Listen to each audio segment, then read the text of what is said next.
నమస్తే friends, welcome to C R ముచ్చట్లు. రేణు దేశాయ్ ఈమె 1981 డిసెంబర్ 4న మహారాష్ట్రలోని పూణేలో గుజరాతీ కుటుంబంలో జన్మించింది. ఇక అలా గుజరాతీలో అమ్మాయిల కంటే అబ్బాయిలకే ఎక్కువగా ఇంపార్టెన్స్ ఇవ్వడంతో రేణు దేశాయ్కి మరియు తన అక్కకి తల్లిదండ్రుల నుండి అంతగా ప్రేమ దక్కేది కాదు. దీంతో రేణు దేశాయ్ అబ్బాయిల కంటే అమ్మాయిలు ఎందులోనూ తక్కువ కాదని నిరూపించాలనుకుంది. కానీ చదువుల్లో అంతంత మాత్రమే ఉన్న రేణు దేశాయ్ ఇంటర్లో ఫెయిల్ అవ్వడం వల్ల తన చదువులకి ఫుల్ స్టాప్ పెట్టి బాగా డబ్బు సంపాదించాలని మోడలింగ్ చేయాలనుకుంది.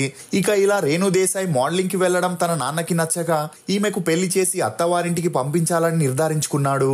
దీంతో ఏం చేయాలో తెలియక రేణు దేశాయ్ ఇల్లు వదిలి బాంబేకి పారిపోయింది. ఆడపిల్ల అంటే కొంచెం కూడా ప్రేమ లేని రేణు దేశాయ్ నాన్న ఇదంతా పట్టించుకోకుండా తనకి బరువు తగ్గిపోయింది అనుకున్నాడు. అలా ఆ తర్వాత రేణు దేశాయ్ బాంబేలో ఉంటున్న తన పెద్దమ్మ వాళ్ళ ఇంట్లో ఉంటూ మోడలింగ్లో ట్రై చేసేది. ఇక అలా ఎంత ట్రై చేసినా రేణు దేశాయ్కి మోడలింగ్లో ఛాన్సులు రాలేదు. కానీ అలా ఆఫీసుల చుట్టూ తిరుగుతున్నప్పుడు మోడల్ కోఆర్డినేటర్ అయిన మోహన్తో రేణు దేశాయ్కి మంచి పరిచయం ఏర్పడింది.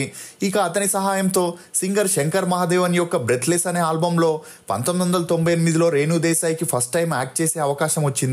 ఇక అలా ఆల్బమ్ రిలీజ్ అవ్వగా వచ్చిన మంచి గుర్తింపుతో చిన్న చిన్న బ్రాండ్ అడ్వర్టైజ్మెంట్లో యాక్ట్ చేసే ఛాన్స్ వచ్చింది. ఇక అలా యాడ్స్లో యాక్ట్ చేస్తే అప్పట్లో 300 నుండి 400 రూపాయలు ఇచ్చేవారు. దీంతో రేణు దేశాయ్కి మోడలింగ్లో అనుకున్నంత పేరు కానీ డబ్బు కానీ రాకపోయేసరికి మోడలింగ్ని వదిలేసి యాక్టర్ అవ్వాలనుకుంది. కానీ ఈమె అప్పట్లో చాలా లీన్గా ఉండడంతో బాలీవుడ్లో ఎంత ట్రై చేసినా ఛాన్సులు రాలేదనే చెప్పొచ్చు. ఇక అదే సమయంలో 1999లో ప్రభుదేవ యాక్ట్ చేసిన జేమ్స్ పాండు మూవీలో రేణు దేశాయ్ సెకండ్ హీరోయిన్గా సెలెక్ట్ అయింది. కానీ ఆ మూవీకి ఫైనాన్షియల్గా కొన్ని ఇబ్బందులు ఎదురై సెట్స్ మీదకి వెళ్ళడానికి కాస్త డిలే అయింది. ఇక అదే సమయంలో బద్రీ సినిమాలో హీరోయిన్ కోసం పూరి జగన్నాథ్ బాంబేలో వెతుకుతున్నాడు. అలా ఈ విషయం తెలుసుకున్న రేణు దేశాయ్ కోఆర్డినేటర్తో కలిసి పూరి జగన్నాథ్ని కలవడం జరిగింది. ఫ్రెండ్స్, మీరు అడగొచ్చు, అదేంటి హీరోయిన్స్ని బాంబేలోనే ఎందుకు సెలెక్ట్ చేస్తారు, మన సౌత్లో హీరోయిన్స్ లేరా అని. అందుకు కారణం బాంబేలో ఉన్న అమ్మాయిలు అన్నింటికీ కంఫర్టబుల్గా ఉంటారు కాబట్టి, అంటే ఎలాంటి కాస్ట్యూమ్స్ ఇచ్చినా వేసుకుంటూ ప్రొడ్యూసర్స్ డైరెక్టర్స్ చెప్పే మాటల్ని తూచా తప్పకుండా పాటిస్తారు. అదే మన సౌత్లోని హీరోయిన్స్ అందుకు విరుద్ధంగా ఉంటారు. కాబట్టే ఇక్కడ అమ్మాయిలకి హీరోయిన్గా ఛాన్సులు ఈజీగా రావు. ఇదిలా ఉంటే బద్రీ సినిమాలో పవన్ కళ్యాణ్ పక్కన నటించడంతో రేణు దేశాయ్ దశ దిశ తిరుగుతుందని ఇండస్ట్రీలో అందరూ అనుకున్నారు. కానీ పవన్ కళ్యాణ్ మనసుని గెలుచుకున్న అమ్మాయి రేణు దేశాయ్ అవుతుందని బహుశా అప్పుడు ఎవరు ఊహించి ఉండరు. ఇక అలా బద్రీ సినిమా షూటింగ్ జరుగుతున్న సమయంలో పవన్ కళ్యాణ్తో రేణు దేశాయ్కి మంచి పరిచయం ఏర్పడింది. అలా ఆ పరిచయం కాస్త నిదానంగా సన్నిహిత్యంగా మారి ఒకరంటే మరొకరికి ఇష్టం ఏర్పడి లివింగ్ టుగెదర్లో ఉంటూ వచ్చారు. ఇక ఈ విషయం రేణు దేశాయ్ తల్లిదండ్రులకి తెలిసి పెళ్లికి ముందు ఇలాంటివి వద్దని ఎంత నచ్చ చెప్పినా 17 ఏళ్ల వయసున్న రేణు దేశాయ్ ఆ మాటల్ని వినకుండా తల్లిదండ్రులతో ఉన్న సంబంధాన్ని పవన్ కళ్యాణ్ కోసం తెంచేసుకుంది. ఇదిలా ఉంటే అప్పటికే పవన్ కళ్యాణ్కి 1997లో నందిని రెడ్డితో పెళ్ళై ఉండటం, అలా ఆమెకు విడాకులు ఇవ్వకుండా రేణు దేశాయ్ని పెళ్లి చేసుకోవాలనుకున్న చట్టరీత్యా వీలు కాకపోవడంతో పవన్ కళ్యాణ్ రేణు దేశాయ్ 1999 నుండి సహజీవనం చేయడం మొదలెట్టారు. ఇక ఆ తర్వాత రేణు దేశాయ్ని పవన్ కళ్యాణ్ ఏ మూవీలోనూ యాక్ట్ చేయనివ్వలేదు. ఇదిలా ఉంటే వీరు సహజీవనం చేస్తున్న సమయంలో పవన్ కళ్యాణ్ రేణు దేశాయ్ అన్యోన్య సంసారానికి గుర్తుగా 2004లో అఖిరానందన్ అనే బాబుకి జన్మనిచ్చారు. ఇక ఈ విషయం తెలుసుకున్న నందిని రెడ్డి 2007లో పవన్ కళ్యాణ్ పై కోర్టులో కేసేసింది. ఇక ఆ తర్వాత పవన్ కళ్యాణ్ నందిని నుండి విడాకులు కోరినా నందిని మాత్రం అతనికి విడాకులు ఇవ్వడానికి ఒప్పుకోలేదు. దీంతో పవన్ కళ్యాణ్ ఆమెకు భరణమిస్తానని, భవిష్యత్తులో నీతో సంతోషంగా ఉండలేనని, నాకు ఆల్రెడీ రేణు దేశాయ్తో పిల్లాడు పుట్టాడు కాబట్టి రేణుకి అన్యాయం చేయనని చెప్పడంతో హార్ట్ బ్రేక్ అయిన నందిని పవన్ కళ్యాణ్కి 2008 ఆగస్టు 12న విడాకులు ఇచ్చేసింది.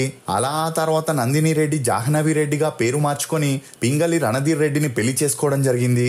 ఇక ఇప్పుడు జాహ్నవి రెడ్డి సంతోషంగా తన కుటుంబంతో లైఫ్ని కొనసాగిస్తుంది. ఇదిలా ఉంటే అప్పట్లో పవన్ కళ్యాణ్ రేణు దేశాయ్ల సహజీవనం ఎంత సంచలనమైందో వీరిద్దరి వివాహం కూడా అంతే సంచలనంగా మారింది. ఎందుకంటే అదే సమయంలో చిరంజీవి గారు ప్రజారాజ్యం పార్టీని మొదలుపెట్టగా అపోజిషన్ పార్టీ వారు పవన్ కళ్యాణ్ సహజీవనంపై ఆరోపణలు చేయడంతో ఆ కాంట్రవర్సీని క్లియర్ చేయాలని చిరంజీవి గారు పవన్ కళ్యాణ్కి రేణు దేశాయ్కి 2009లో కుటుంబ సభ్యులు మరియు అత్యంత సన్నిహితుల సమక్షంలో ఇంట్లోనే పెళ్లి చేయడం జరిగింది. అంతేకాకుండా రేణు దేశాయ్ అప్పటికే మరోసారి ప్రెగ్నెంట్గా ఉండడంతో హడావిడిగా వీరికి పెళ్లి చేశారని చెప్పొచ్చు. ఇక ఆ తర్వాత వీరికి 2010లో ఆద్య అనే ఓ పాప కూడా జన్మించింది. ఇక అలా ఎన్నో మలుపుల మధ్య వీరి బంధం ముడిపడిందని అందరూ అనుకున్నారు. కానీ అదే రీతిలో వీరి వివాహ బంధం కూడా కొన్ని సంవత్సరాల వ్యవధిలోనే తెగిపోయింది. ఎందుకంటే 2012లో అధికారికంగా ఈ జంట విడాకులతో విడిపోయారు. ఇందుకు కారణం 2011లో తీన్మార్ మూవీ షూటింగ్ సమయంలో పవన్ కళ్యాణ్ అన్నా లెజినోవాని కలవడం, అలా వీరికి మంచి సన్నిహిత్యం పెరగడంతో పవన్ కళ్యాణ్ అటు రేణు దేశాయ్తో ఉంటూనే మరోవైపు అన్నా లెజినోవాతో సహజీవనం చేసి ఒక పాపకి కూడా జన్మనిచ్చారు. దీంతో ఈ విషయాన్ని పవన్ కళ్యాణ్ రేణు దేశాయ్కి చెప్తూ తనకి విడాకులు కావాలని అడగడంతో హార్ట్ బ్రేక్ అయిన రేణు దేశాయ్ చేసేదేమీ లేక 2012లో పవన్ కళ్యాణ్కి విడాకులిచ్చి తన 2 పిల్లల్ని తీసుకొని పూణేకి వెళ్ళి అక్కడే సెటిల్ అయింది. ఇక రేణు దేశాయ్ పవన్ కళ్యాణ్తో పెళ్ళైన తర్వాత డైరెక్షన్, ఎడిటింగ్ పై కాస్త నాలెడ్జ్ని పెంచుకుంది. అలా ఈమెకు విడాకులైన తర్వాత కొన్ని మరాఠీ మూవీస్లకి డైరెక్టర్గా కూడా పనిచేసింది. ఇదిలా ఉంటే కొంతమంది రాజకీయ నేతలు పవన్ కళ్యాణ్ 3 పెళ్లిళ్ల గురించి ప్రతిసారి మాట్లాడుతుంటే పవన్ కళ్యాణ్ అందుకు స్పందిస్తూ తన మాజీ భార్యలకి భరణం ఇచ్చి విడాకులు తీసుకున్నట్లు చెబుతూ మొదటి భార్యకి 5 కోట్లు ఇచ్చానని, రెండో భార్యకి తన ఆస్తిని రాసిచ్చి విడాకులు తీసుకున్నాకే 3వ పెళ్లి చేసుకున్నానని చెప్పుకొచ్చారు.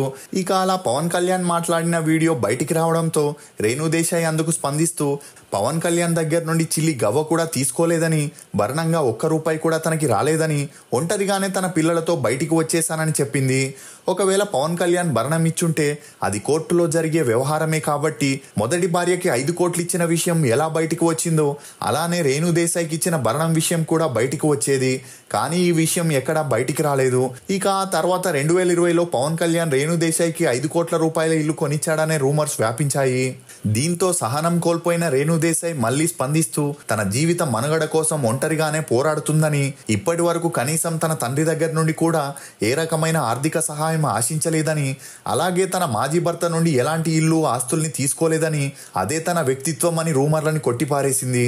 ఇక అలా ఆ తర్వాత రేణు దేశాయ్ కొంతకాలానికే 2వ పెళ్లి చేసుకోబోతున్నట్లుగా ప్రకటించింది. ఇందుకు కారణం తనకి హార్ట్ ప్రాబ్లం ఉందని, ఎప్పుడైనా ఎమర్జెన్సీ అయితే పట్టించుకోవడానికి తనకంటూ ఒక వ్యక్తి పక్కనే ఉండాలని 2020 జూలై 10న రేణు దేశాయ్ ఆ వ్యక్తితో పిల్లల సమక్షంలో ఎంగేజ్మెంట్ ని చేసుకుంది. అలా ఆ ఎంగేజ్మెంట్ ఫొటోస్ ని సోషల్ మీడియాలో అప్లోడ్ చేయగా పవన్ కళ్యాణ్ ఫ్యాన్స్ ఆగ్రహానికి గురి కావాల్సి వచ్చింది. దీంతో రేణు దేశాయ్ సీక్రెట్ గా 2వ పెళ్లి చేసుకొని తన భర్తని ఇప్పటి వరకు ప్రపంచానికి పరిచయం చేయలేదనే చెప్పొచ్చు. ఫ్రెండ్స్, స్వశక్తిపై ఆధారపడిన వ్యక్తి ఎప్పుడూ సంతోషంగానే ఉంటాడు. ఇతరులపై ఆధారపడే వ్యక్తి ఎప్పుడూ నిరాశకి గురవుతూనే ఉంటాడు. రేణు దేశాయ్ తన కుటుంబంతో ఆనందంగా ఉండాలని మనస్ఫూర్తిగా కోరుకుంటూ ఈ వీడియో పైన మీ అభిప్రాయాన్ని కమెంట్ సెక్షన్లో తప్పకుండా తెలియజేయండి. మేము చేసిన ఈ వీడియో మీకు నచ్చినట్లయితే ఒక లైక్ ద్వారా మీ సపోర్ట్ని మాకు తెలియజేయండి. For more interesting videos please subscribe to C R ముచ్చట్లు. Thank you.